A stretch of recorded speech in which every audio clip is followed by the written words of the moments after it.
Good morning children. Kusum ma'am की class में आपका स्वागत है। प्यारे बच्चों, आज का हमारा टॉपिक है वर्ब यानी कि क्रिया। किसी भी सेंटेंस को बनाने के लिए वर्ब की इम्पोर्टेंस बहुत ज़्यादा है। ये मान लीजिए कि वर्ब यानी कि क्रिया के बिना सभी सेंटेंस अधूरे होते हैं।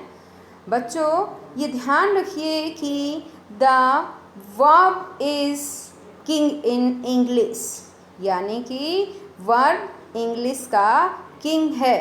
अब आप सोच रहे होंगे कि किंग कैसे? वर्ब इंग्लिश का किंग इसलिए है क्योंकि छोटे से छोटे सेंटेंस को भी बनाने के लिए वर्ब का होना बहुत ज़रूरी है। फॉर एग्जाम्पल, गो। हम गो को लेते हैं। गो क्या होता है? गो मीन्स जाओ। तो ये एक छोटे से छोटा सेंटेंस है और ये अपने आप में कंप्लीट है और ये एक वर्ड का सेंटेंस है। ये एक वर्ब है। तो शॉर्ट में मैं इतना ही कहना चाहूँगी कि वर्ब हमारे लिए बहुत ज़्यादा इम्पोर्टेंट होती है। वर्ब के बिना कोई भी सेंटेंस नहीं बनता।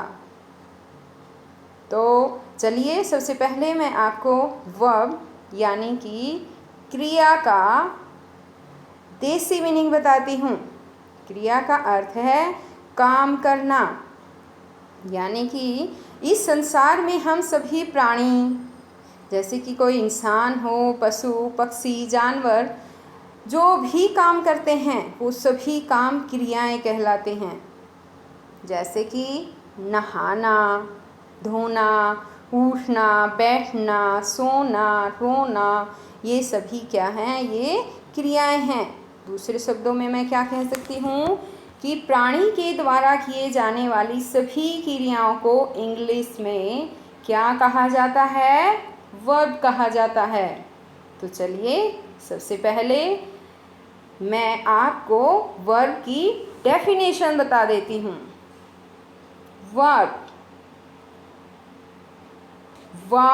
A verb is a word which shows an action, state or possession, यानी कि क्रिया वह है जो कि एक्शन यानी कि कार्य, काम, स्टेट यानी कि दशा, अवस्था, स्थिति और पोजीशन यानी कि अधिकार का बोध करवाता हो। वो क्या होती है? एक क्रिया होती है। फॉर एग्जाम्पल, विराट क्रिकेट खेलता है। इसको देखिए, जैसे कि विराट प्लेज क्रिकेट। यहाँ पर विराट के द्वारा क्या कार्य किया गया है? क्रिकेट खेला गया है। तो यहाँ पर जो प्ले है वो क्या है? एक वर्ब है, एक क्रिया है। और मैं ये भी बता देना चाहती हूँ कि ये जो क्रिया है वो एक्शन के अंदर आती है। एक्शन यानी कि एक्शन हम दो तरह से कर सकते हैं। फिजिकल भी हो सकता है हमारे द्वारा किया जाने वाला एक्शन, और मेंटल एक्शन भी हो सकता है। फिजिकल एक्शन कौन सा? जैसे कि खेलना, कूदना, दौड़ना, भागना, ये सभी जो भी हमारे शारीरिक, जो शरीर के द्वारा की जाने वाली क्रियाएं हैं वो एक्शन के अंदर आती हैं, फिजिकल एक्शन के अंदर। और मेंटली एक्शन, उसमें जैसे कि सोचना, थिंक, किसी चीज़ को फील करना, महसूस करना, ये जो हैं वो कौन सी एक्शन के अंदर आएंगी? बताओ, शाबाश, अभी मैंने बताया था आपको। हाँ, मेंटल एक्शन के अंदर आएगी। ठीक है, तो यहाँ पर प्लेस एक वर्ब है। हम एक दूसरा एग्जाम्पल लेते हैं। जैसे कि मैं एक शिक्षक हूँ। I am a teacher. तो इसके अंदर बताओ कौन सी वर्ब है? एम। शाबाश। ये स्टेट यानी कि दशा, अवस्था का बोध करवा रहा है। यहाँ पर टीचर के होने की अवस्था का पता चल रहा है इससे, इसलिए यहाँ एम जो है एक क्या है, वर्ब है। शाबाश। अब हम एक और एग्जाम्पल लेते हैं। जैसे ये वाला एग्जाम्पल लिया हमने, इसमें बताओ गोपी इज इल, गोपी बीमार है। तो इसमें बताओ क्रिया कौन सी हुई, वर्ब कौन सी हुई, इज। शाबाश। यहाँ पर इज जो है एक वर्ब है। तो बच्चों मैं आपको बता देना चाहती हूँ कि वर्ब्स जो हैं वो वैसे तो कई प्रकार की होती है, लेकिन आज मैं जो है आपको केवल 2 टाइप्स की वर्ब्स ही इस वीडियो में बताऊंगी। मेरी नेक्स्ट वीडियो में आपको दूसरी जो वर्ब्स हैं वो दूसरी वीडियो में मिलेंगी, ठीक है। तो आज बता रही हूँ कि वर्ब्स की जो हैं 2 कैटेगरीज हैं, 2 हिस्सों में इनको बांटा गया है। फर्स्ट मैं बताऊंगी मेन वर्ब और सेकंड है ऑक्सिलरी वर्ब्स। मेन वर्ब इसको हम एक्शन वर्ब बोलते हैं और ऑक्सिलरी वर्ब इसको हम हेल्पिंग वर्ब बोलते हैं, ठीक है। ये देखो अब मैं समझा रही हूँ आपको सबसे पहले मेन वर्ब। तो पहले तो इसके मीनिंग को जान लीजिए। मेन वर्ब क्या होती हैं, मेन मीन्स मुख्य। मेन वर्ब को प्रिंसिपल वर्ब भी कहा जाता है, ऑर्डिनरी वर्ब भी कहा जाता है और इसको लेक्सिकल वर्ब भी कहा जाता है। और हिंदी में इसको क्या बोलते हैं, मुख्य क्रिया, ठीक है। अब इसको और अच्छी तरह से समझने के लिए आप इसकी डेफिनेशन समझिए। The verb which is of main importance in the sentence is called the main verb, यानी कि वो वर्ब जिसकी सेंटेंस में, वाक्य बनाने में बहुत ज़्यादा इम्पोर्टेंट भूमिका होती है, वही जो है वो मेन वर्ब कहलाती है। यानी कि जो वर्ब सेंटेंस बनाने में मुख्य भूमिका निभाए, मेन इम्पोर्टेंस हो जिसका, वही वर्ब मेन वर्ब कहलाएगी। फॉर एग्जाम्पल राम खेल रहा है, इसमें देखो राम इज़ प्लेइंग। यहाँ पर कौन सी वर्ब है, बताओ। शाबाश। यहाँ पर तो 2 वर्ब हैं, इज भी वर्ब हैं और प्लेइंग भी।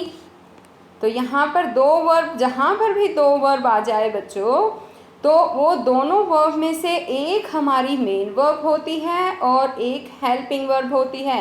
हेल्पिंग वर्ब के बारे में मैं थोड़ी देर में बताऊंगी, पहले मैं आपको सिर्फ अभी मेन वर्ब के बारे में बता रही हूँ। तो यहाँ राम के द्वारा क्या काम किया जा रहा है, राम खेल रहा है, तो खेलने का काम किया जा रहा है ना। तो यहाँ पर हमारी मेन वर्ब क्या होगी, प्लेइंग। प्ले हमारी मेन वर्ब है। और दूसरा एग्जाम्पल लेते हैं। जैसे कि राम बीमार है, राम इज़ इल। यहाँ पर ये सेंटेंस देखिए, इसमें कौन सी वर्ब है, इसमें तो एक ही वर्ब है और वो है इज। तो प्यारे बच्चों, जहाँ पर भी एक वर्ब आ जाए वही हमारी मेन वर्ब होती है, ठीक है। तो यहाँ जो है इज हमारी मेन वर्ब है इस सेंटेंस के अंदर। अब आगे देखो नेक्स्ट एग्जाम्पल, वे लोग अनुपस्थित थे, दे वर अब्सेंट। यहाँ पर भी एक वर्ब है तो वो क्या हो जाएगी, मेन वर्ब है, वर्ब। तो इस सेंटेंस में वर्ब हमारी मेन वर्ब है। अब दूसरी जो टाइप थी वर्ब की, मैंने बताया था आपको कि मैं इस वीडियो में 2 टाइप्स करवा रही हूँ वर्ब की। उसमें एक कौन सी वर्ब करवाई मैंने, बताओ। शाबाश, मेन वर्ब। और दूसरी क्या है, ऑक्सिलरी वर्ब। इसका एक और नाम भी है, हेल्पिंग वर्ब। हेल्पिंग यानी कि सहायक क्रियाएं। सहायक कौन सी, जैसे कि इसके नाम से ही पता चल रहा है, सहायक का मतलब है सहायता करना। जो वर्ब सेंटेंस बनाने में हमारी सहायता करती है वही ऑक्सिलरी वर्ब होती है, यानी कि हेल्पिंग वर्ब होती है, वो सहायक क्रियाएं होती हैं। तो बच्चों इसकी डेफिनेशंस देखो क्या है। These verbs are used with the main verbs. ये वर्ब्स मेन वर्ब्स के साथ ही यूज़ की जाती हैं और they are not changed while used in the sentences. और सेंटेंस में यूज़ करते समय ये वर्ब्स चेंज नहीं होती है, एज इट इज़ इनका यूज किया जाएगा। समझ गए? अब देखो एग्जाम्पल देखो कौन कौन सी हैं ऑक्सिलरी वर्ब्स। ऑक्सिलरी पता चल गया होगा ना, जैसे कि मैंने आपको मेन वर्ब्स के नाम बताए थे, उसी तरह से हेल्पिंग वर्ब का भी एक नाम है, ऑक्सिलरी वर्ब्स भी कहते हैं इसको। ये कौन कौन सी वर्ब है? Is, am, are, was, were, do, does, did, will, shall, has, have, had, etcetera. अब एग्जाम्पल देखो जरा। He is writing a new story। First example देखो, इसमें इज जो है क्या है? हमारी हेल्पिंग वर्ब है। और मेन वर्ब क्या है बताओ? शाबाश, राइटिंग, वेरी गुड। क्या कर रहा है वो? एक नई कहानी लिख रहा है। मेन काम क्या है उसका? लिखने का। इसीलिए यहाँ राइटिंग जो है वो हमारी मेन वर्ब है और हम तो हेल्पिंग वर्ब कर रहे हैं ना, तो इज यहाँ पर हेल्पिंग वर्ब हो गई। सेकंड सेंटेंस देखो, Sheena was suffering from fever.